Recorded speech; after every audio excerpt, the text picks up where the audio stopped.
नमः शिवाय।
विश्वनाथ भगवान की जय, महाकालेश्वर भगवान की जय, ओमकारेश्वर भगवान की जय, कुबरेश्वर महादेव की जय।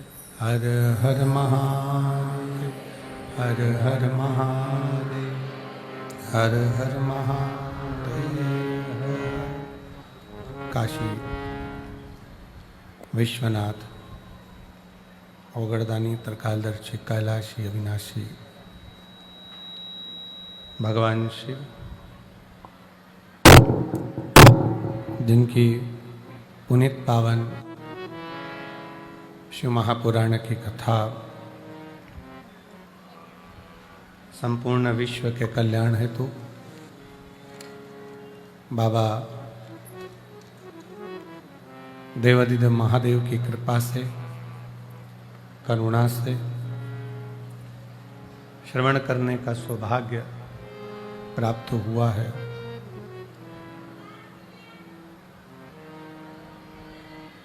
बाबा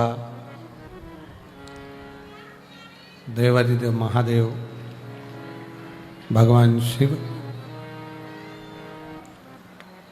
जो संपूर्ण विश्व का कल्याण करने वाले हैं, ऐसे भगवान शंकर की पवित्र कथा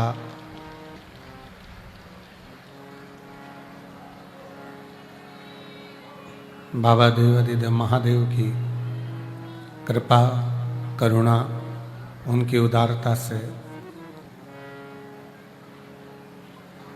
भटिंडा में पंजाब की ये पवित्र पावन भूमि, जहाँ भगवान शिव की पवित्र पावन कथा श्रवण करने का सौभाग्य प्राप्त हुआ है। बड़े भाग्यशाली हैं आप और हम सभी, जो ये भगवान शिव की पवित्र पावन कथा का रस तत्व ग्रहण करने का सौभाग्य प्राप्त हुआ है। कथा के मुख्य यजमान श्री अमरजीत सिंह मेहता जी, अध्यक्ष पंजाब क्रिकेट एसोसिएशन, श्रीमती बबीता मेहता जी, श्री पदमजीत सिंह मेहता जी, मेयर बठिंडा, सपना मेहता दी बठिंडा पंजाब से। एक बार यजमान परिवार के लिए जोरदार ताली बजाकर स्वागत, वंदन, अभिनंदन।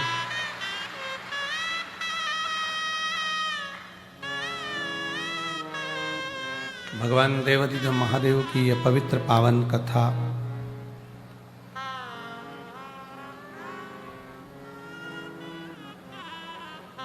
जो संपूर्ण विश्व का कल्याण करने वाली है,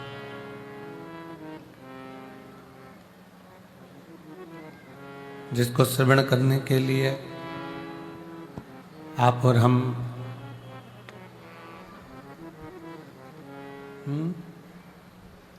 भगवान शिव की पवित्र पावन कथा का रसपान करने के लिए विराजमान है। और तेरी कृपा बिना नाहि एक भी अणु लेते हैं सांस तेरी कृपा से तनु तनु। बखान क्या करूं मैं राहों के ढेर का, चपटी भगोत में है खजाना कुबेर का। हे गंगाधार मुक्ति ओंकार तू, बोले ओंकार तू, आयो शरण तिहारी शंभो कारकार तू। बखान क्या करूं मैं राखों के ढेर का, चपटी भगोत में खजाना कुबेर का। हे गंगाधार मुक्ति ओंकार तू, भोले ओंकार तू, आयो शरण तिहारी शंभो कारकार तू। भगवान शिव की ये पवित्र कथा कह रही है।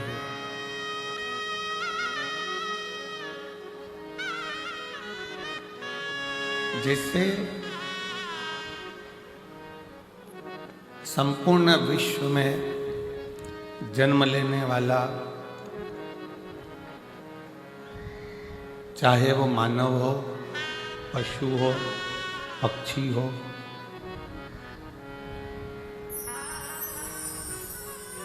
प्रत्येक संसार में जन्म लेने वाला जितना जीव है,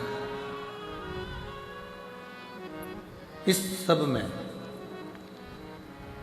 एक वो ओंकार, एक वो शिव, एक ओघड़दानी, मेरा शंकर, मेरा करुणा सागर, वो ईश्वर सबके भीतर बसता।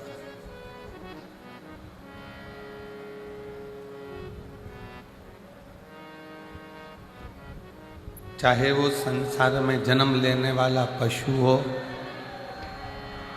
पक्षी हो, जलचर हो, थलचर हो, वायुचर हो, ऐसा कोई संसार में जन्म नहीं लिया जिसके अंदर मेरा शिव ना बसता, एक ओंकार ना बसता।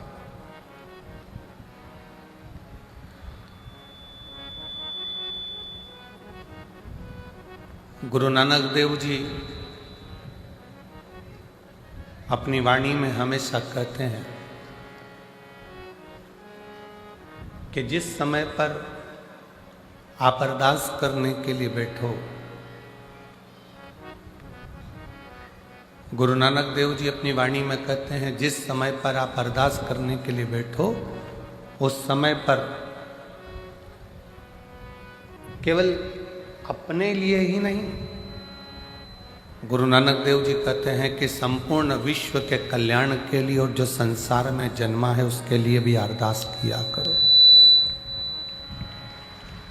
उसके लिए भी अरदास करना चाहिए, उसके लिए भी प्रार्थना करना चाहिए, उसके लिए भी निवेदन करना चाहिए, उसके लिए भी भगवान से प्रार्थना करना चाहिए।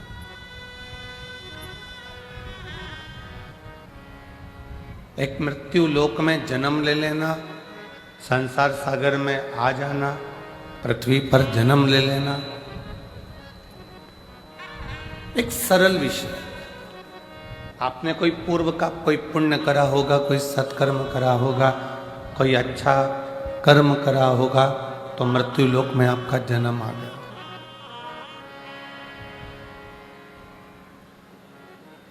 कोई पूर्व का कोई पुण्य करा होगा तो मृत्यु लोक में आपने जन्म ले लिया। और यदि मृत्यु लोक में जन्म मिल भी गया और आप शरीर से पूर्ण हैं, जो भगवान ने आपको नेत्र दिए हैं, श्रवण दिए हैं, वाणी दी है, हाथ दिए हैं, पांव दिए हैं, सारी इंद्रियां जो भगवान ने प्रदान करी है, शरीर का जो अंग प्रदान करा है, यदि वो प्राप्त अच्छे से हुआ है और उसको प्राप्त करने के बाद यदि आप भगवान की अविरल भक्ति में डूबे हुए हो, किसी संत, किसी सद्गुरु, किसी भक्ति के अंतर्गत अगर आप प्रवेश करे हुए हो, तो समझ लेना कि मानव जीवन में सबसे अच्छा कर्म आपने कोई करा होगा जो सनातन धर्म की ओर, भगवत भजन की ओर और अविरल भक्ति की ओर।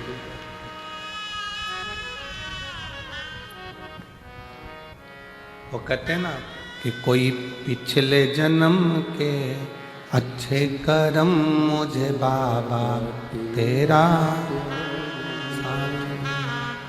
कोई पिछले जन्म के अच्छे कर्म मुझे बाबा तेरा, जहाँ सारी दुनिया झुकती है, जहाँ सारी दुनिया झुकती है, मुझे वो आली दरबार मिला, दरबार मिला। कोई पिछले जन्म के अच्छे कर्म मुझे बाबा तेरा, कहीं शिव की कृपा से, उनकी उदारता से, उनकी करुणा से, उनकी दया से ये मानव का शरीर प्राप्त होता है। आशीष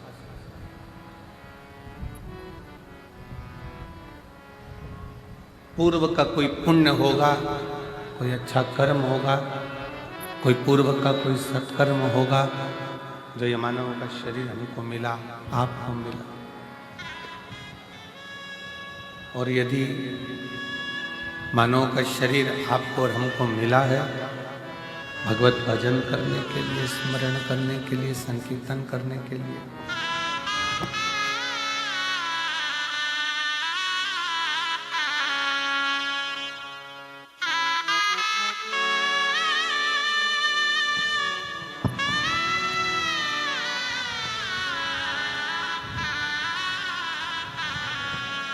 कोई पूर्व का कर्म, पूर्व का कोई सत्कर्म आपके और हमारे जीवन को आनंदित कर।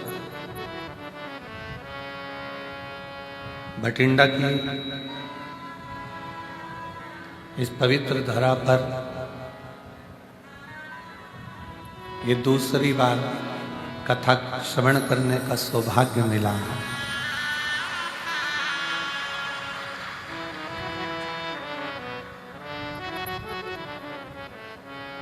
और बड़े सौभाग्यशाली हैं आप और हम सभी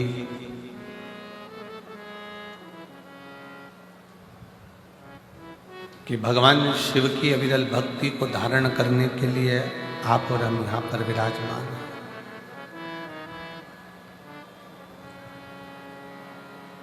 बस एक ही निवेदन है कि दिल से, हृदय से जितनी देर कथा में बैठो, जितनी देर सत्संग में बैठो, जितनी देर भगवान की विरल भक्ति को धारण करने के लिए बैठो, उतनी देर अपना दिल भगवान की इस पवित्र कथा की ओर लगा कर। इंद्रियां थोड़ी चंचल है और इंद्रियों की चंचलता के कारण भगवान की भक्ति नहीं हो पाती।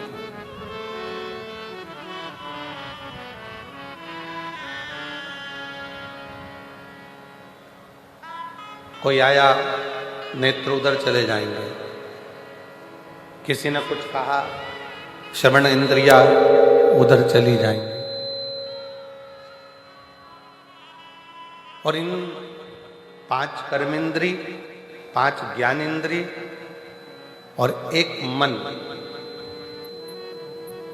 ये 11 इंद्रियों में सर्वप्रथम चंचल है ये मन रूपी इंद्र।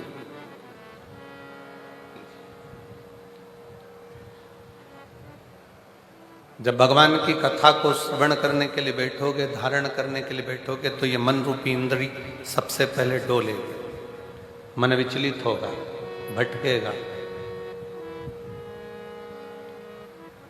तब शिव कथा कहती है कि इस मन को केंद्रित कर कर शिव तक लेकर आना पड़ेगा।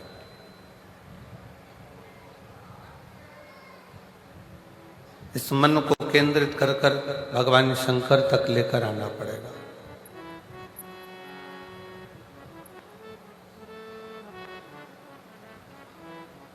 और जितना सहजता के साथ में, सरलता के साथ में और नम्रता के साथ में आप इस कथा के रस तत्व को ग्रहण करोगे। जैसे एक बहुत बड़ी बात संत कहते हैं कि जंगल में आग लगी है,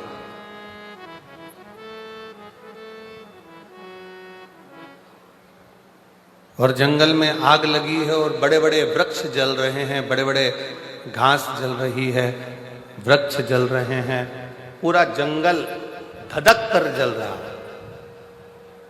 पर जंगल में आग लगने पर वृक्ष जल रहे हैं, घास जल रही है, पर पूरा जंगल जलने के बाद जब देखा गया तो उसमें जो छोटी छोटी दुर्वा थी, छोटी छोटी जो घास थी, छोटी छोटी दूब थी, वो दुर्वा नहीं जली, वो बच गई।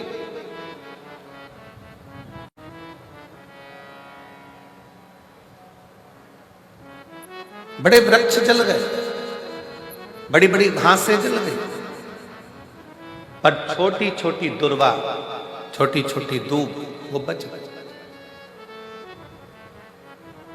क्योंकि वो दबी की दबी रह गई। थोड़ा सा पानी गिरा, वो दुर्वा फिर उछल, फिर बढ़ना प्रारंभ कर दी।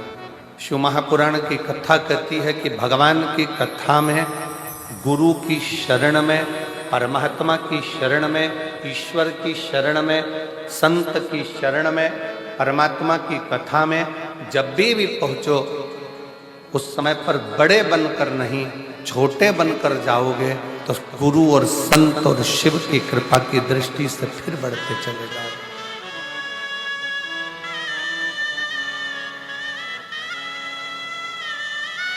थोड़ा छोटा बनकर। एक बड़ा सुंदर प्रसंग पहले भी कथा में कहा है, आज फिर कहते हैं कि एक विशाल नदी है, बहुत बड़ी नदी, उसको अभिमान आ गया।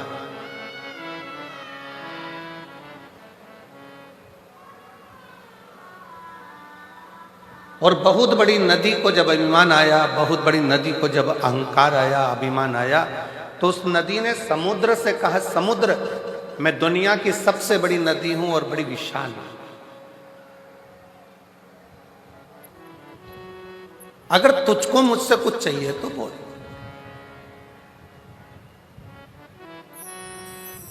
मैं दुनिया की सबसे विशाल नदी हूं, सबसे बड़ी नदी हूं, समुद्र, तुझे कुछ चाहिए हो तो मुझसे बोल। अगर तुझे कुछ चाहिए तो मुझसे बोल। मैं तुझे दे सकता।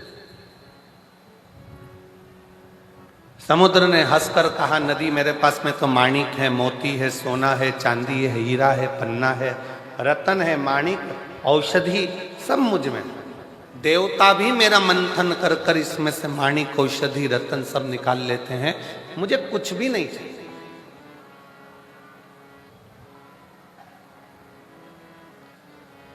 कुछ तो मांग ले समुद्र। समुद्र कहता है मुझे कुछ नहीं चाहिए, मुझे चाहिए ही नहीं। नदी ने फिर बार बार कहा कि समुद्र कुछ तो मांग, समुद्र कुछ तो मांग, समुद्र कुछ तो मांग। समुद्र ने कहा, नदी अगर कुछ देना चाहती है तो मुझे हरी हरी दूबा, हरी दूब, दुर्वा जानते हो ना सब लोग, हरी घास, हरी दुर्वा मुझे ला कर दे। नदी ने कहा, क्या रे समुद्र, तुम मांग भी रहा है तो मुझसे क्या मांग रहा है? केवल हरी दूबा, हरी घास।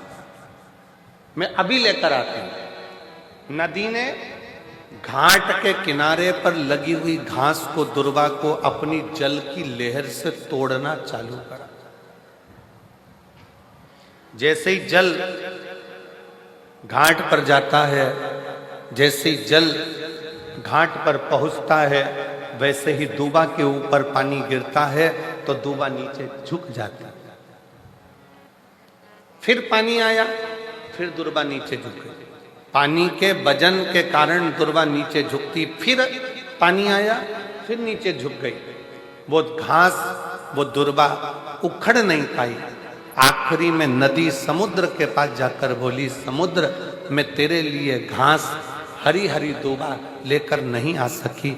समुद्र ने कहा, नदी मैं ये जानता था कि तू मेरे लिए दूबा नहीं ला सकती, तू मेरे लिए घास नहीं ला सकती, क्योंकि उस दूबा में, उस घास में एक सबसे बड़ी चीज है उसकी नम्रता। जैसे ही पानी आता है दूबा नीचे झुक जाती है, और जो जिंदगी में झुकना जानता है उसे कोई उखाड़ नहीं सकता।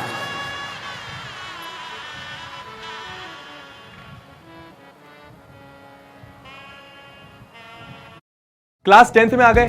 क्लास 10th में पहली बार आप बोर्ड एग्जामिनेशंस में अपियर करने जा रहे हो, तो डर तो लगेगा, पर डरने की बात नहीं है यार आप, क्योंकि पीडब्ल्यू का उड़ान 2026 बैच है आपके साथ, जहां पर आपको क्लास 10 सीबीएसई की प्रिपरेशन एकदम बेसिक से एडवांस लेवल तक कराई जाएगी। टीचर के हैंड रिटन नोट वो भी पीडीएफ फॉर्मेट में भी आपको अवेलेबल करवाए जाएंगे। अब भाई किसी भी एग्जाम में अच्छा स्कोर करने के लिए आपको टेस्ट देना बहुत जरूरी होता है, तो आपके टाइमली हर 2 से 3 हफ्ते में टेस्ट भी लिए जाएंगे अकॉर्डिंग टू सीबीएसई का करिकुलम। इसी के साथ साथ आपका रिवीजन भी करवाया जाएगा। ऐसा नहीं कि सिर्फ सिलेबस कंप्लीट करवा दिया, सारे टीचर्स आपको रिवीजन भी करवाएंगे एकदम लास्ट उसकी प्रबल। आपने अगर जीवन में परमात्मा के आगे झुकना सीखा है, शिव महापुराण की कथा कहती है, जगत में कहीं मत झुको पर उस सतगुरु के आगे,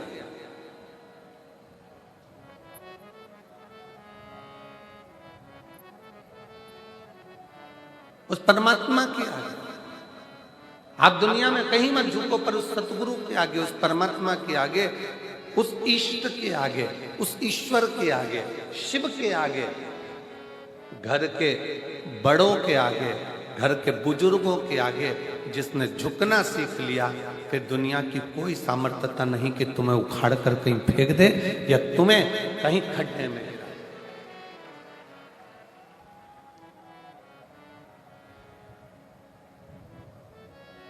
और मैंने तेरे ही भरोसे बाबा, तेरे ही भरोसे हवा बिच उड़ती जावांगी, बाबा डोर हटो छठी राम कटी जावांगी, भोले मैं तेरी पदन, शंभो मैं तेरी पदन, हवा बिच उड़ती जावांगी, बाबा डोर हटो छठी राम में कटी जावांगी। किसकी सामर्थ्यता?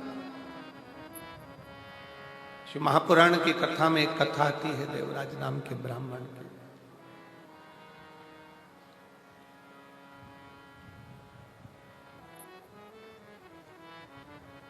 जीवन भर चोरी करी उसने, घर में पत्नी थी, बच्चे थे, पत्नी और बच्चों का भरण पोषण करने की जवाबदारी भी उस परमात्मा की। कितना सुंदर शिव पुराण में एक बात आती है कि एक बार माता पार्वती जी ने शिव जी से पूछ लिया था, क्या घर में बहुत गरीब कोई व्यक्ति है, बहुत गरीबड़ा है, उसके पास में कुछ भी नहीं, अपने बच्चों का पालन कर रहा है, अपने परिवार को पाल रहा है, अपने परिवार को लेके चल रहा है, और उस गरीबड़े व्यक्ति के पास में कुछ भी नहीं है।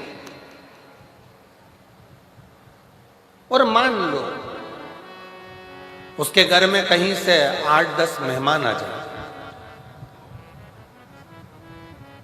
कोई अतिथि आ गए 10, कोई मेहमान आ गए, तो प्रभु उसके पास खाने की व्यवस्था नहीं है, रहने की व्यवस्था नहीं है, उसके पास कुछ पाने की व्यवस्था नहीं है, तो उसकी व्यवस्था कौन करेगा?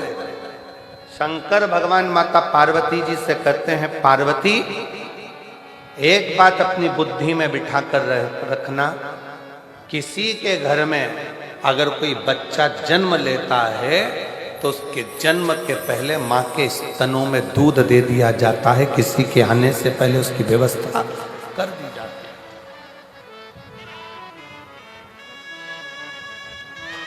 बच्चे ने जन्म नहीं लिया, बच्चा जन्म नहीं लिया, पर माँ के स्तनों में दूध दे दिया गया कि बच्चा आएगा तो पिएगा क्या, पेट कैसे भराएगा, उधर की तृप्ति कैसे होगी। ये दुनिया के लोगों को लगता है अगर मैं दुकान पर नहीं जाऊंगा ना तो दुकान नहीं चले, मत जा, खोल कर देख, चले।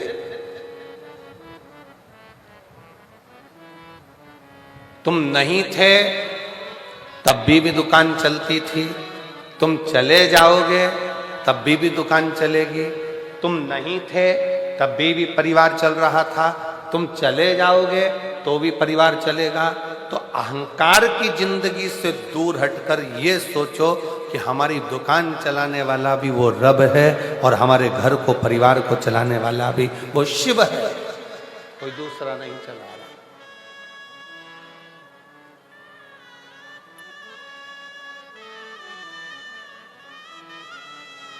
आप में से कई जीजियां मेरी बैठी हैं, कई जीजा मेरे ऐसे बैठे हुए हैं, पड़ोसन ने मना कर दिया, मेरे पास तो गाड़ी में जगह नहीं है, मैं तुझे नहीं ले जा सकती, फिर भी वो कथा में आके बैठ गए सबसे पहले। और जो बाद में आई गाड़ी से, उसने कहा मेरी गाड़ी में तो जगह नहीं थी, ये कैसे आके बैठ गए? तो तुम लेकर नहीं आओगे तो वो तो लेकर जाएगा, कैसे कैसे हाथ पकड़ कर पहुंचाएगा, जवाबदारी उसकी है। तेरे मंदिर में आना मेरा काम है और मेरी बिगड़ी बनाना तेरा, ये जवाबदारी उसकी है। ये उसके ऊपर निर्भर करता है कि वो कैसे लेकर जाएगा, कैसे बिठाएगा, कैसे खिलाएगा, कैसे पिलाएगा। पार्वती जी कहती हैं, मान लो बाबा देवाधिदेव महादेव से कहती हैं कि किसी के घर में बहुत गरीबड़ा है, घर में अन्न का दाना तक नहीं है, बच्चों का भरण पोषण बड़ी मुश्किल से करता, बड़ी मुश्किल से, अपने परिवार को बड़ी मुश्किल से संभाल रहा, और उसके घर में आ गए 10-11 मेहमान।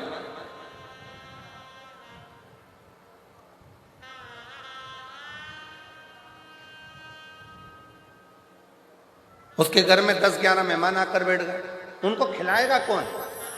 शिव जी कहते हैं, पार्वती पहले बात तो याद रख, किसी के घर में अगर मेहमान आते हैं तो वो केवल मनुष्य नहीं होता, वो मेहमान केवल मानव नहीं है। किसी के घर में अगर मेहमान आते हैं तो वो उसका कल्याण करने के लिए स्वयं संत और परमात्मा किसी के दरवाजे पर पहुंचते हैं। एक कथा गुरु नानक देव जी की हमने पहले कही थी कि बाले के साथ में जाते जाते जाते जाते एक बुढ़िया के झोपड़े को देखा।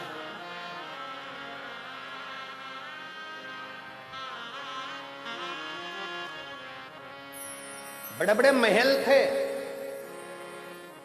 उस महल में गुरु नानक देव जी नहीं रुके।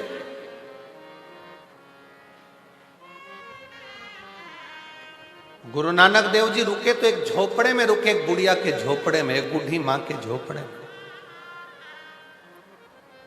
पूछो हमको कुछ पवा देंगी? जाओ जरा बात करो। बूढ़ी मां खुश होकर बोली, मेरे पास में जो होगा मैं आपको दूंगी, आप रहो मेरे झोपड़े।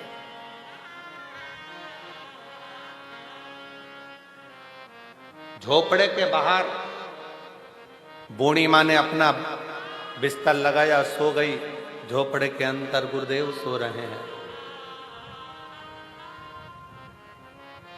चलिए, बाले ने गुरु नानक देव जी से कहा कि प्रभु कितनी बूढ़ी है, छोटा टूटा सा झोपड़ा है, अपन चले? चले। एक वर्ष के बाद गुरु नानक देव जी बाले के साथ फिर घूमते घूमते आए। भ्रमण करते करते जब वहां पहुंचे, बाले से कहा यहाँ रुकने की व्यवस्था देखो। तो बाले देखने के लिए गया कि वो बूढ़ी माँ का जो टूटा हुआ झोपड़ा था, वहां तो 4 मंजिल का महल बना हुआ था।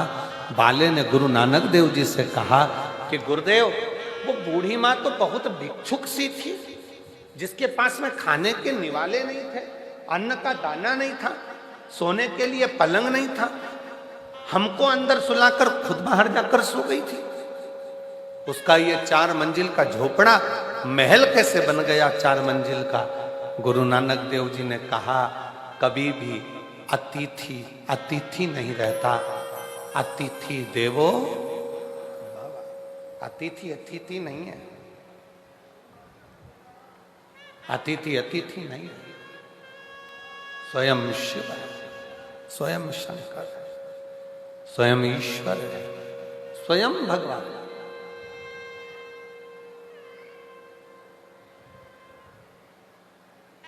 आप आए हो, देवराज नामक का ब्राह्मण, जिसकी पत्नी है, जिसके बच्चे हैं, जिसका परिवार है, जिसका कुटुंब है, भगवान आराम से भरण पोषण सब कर रहा है, और तुम्हारे पेट भरने की जवाबदारी स्वयं शंकर की है, तुम्हारे पेट भरने की जवाबदारी स्वयं देवाधिदेव महादेव की है। पेट भरने तक की जवाबदारी उसकी है, पर तुम्हारी पेटी भरने की जवाबदारी महादेव की नहीं है। पर दुनिया पेट भरने से ज्यादा पेटी भरने में लगा हुआ है।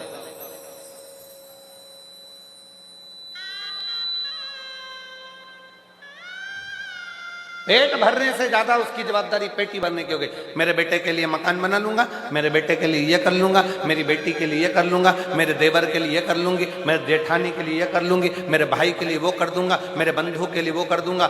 अगर शिव महापुराण की कथा कहती है, तुम्हें वैभव मिले, तुम्हें कुर्सी मिले, तुम्हें पद मिले, तुम्हें प्रतिष्ठा मिले, तुम्हें यश मिले, तुम्हें धन मिले, तो शिव महापुराण की कथा कहती है सबसे पहला काम करना अपनी जिंदगी में कि किसी गरीब की आंखों में आंसू मत देखना। बस इतनी कृपा शिव तत्व कहती है। बन सके किसी के लिए काम आ सको तो आई।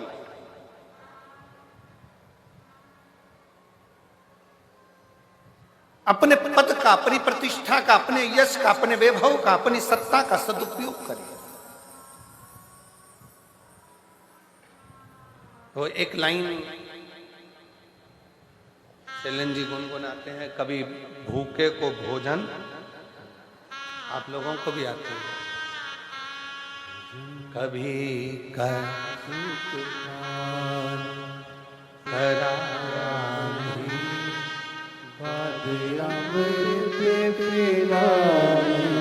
से क्या फायदा, कभी गिरते हुए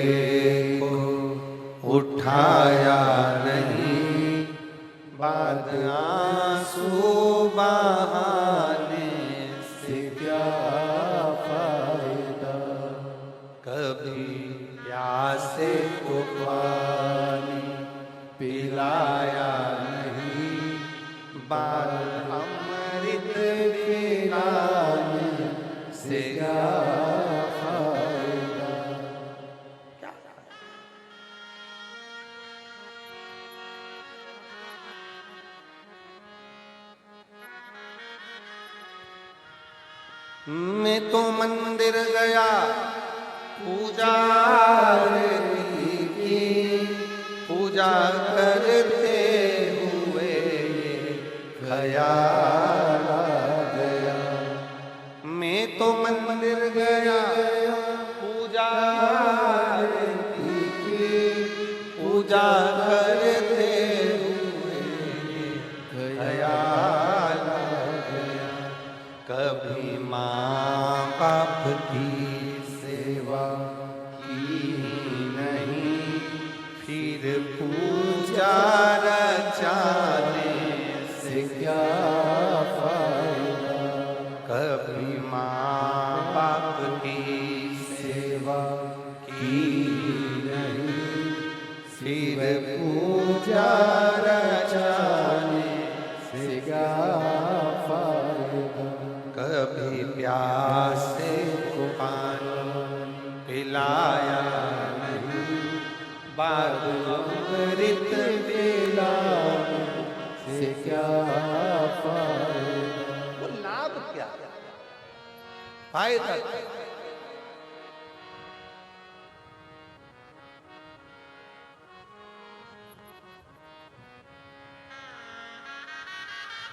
भगवान ने दिया अगर वैभव, भगवान ने दिया अगर सत्ता, भगवान ने अगर दिया है धन प्रतिष्ठा, तो उसका सदुपयोग करिए, अच्छा करिए। देवराज नाम का ब्राह्मण पत्नी थी, तब तक उसको चोरी करने की जरूरत नहीं पड़ी। पुत्र था, चोरी करने की जरूरत नहीं पड़ी। बेटी थी, चोरी करने की जरूरत नहीं पड़ी। देवराज ने चोरी करना कब प्रारंभ करी? जब एक पर स्त्री का संग हो गया। पर स्त्री का संग। देवराज अपने मित्रों के साथ जा रहा था, ठिठोली करता हुआ, हंसता हुआ, गुनगुनाता हुआ अपने मित्रों के साथ जा रहा था, और एक स्त्री ने उसको देखा। वो स्त्री नहीं,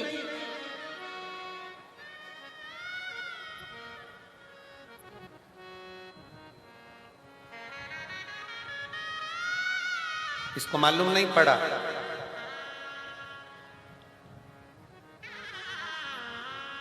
कि एक साधारण सी स्त्री नहीं है।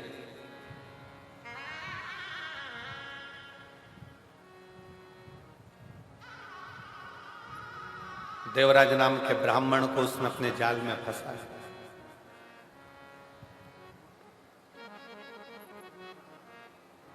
काया की आसक्ति, मीठी वाणी की आसक्ति, नयनों की आसक्ति, उसके स्वरूप की आसक्ति देवराज को खींच ली।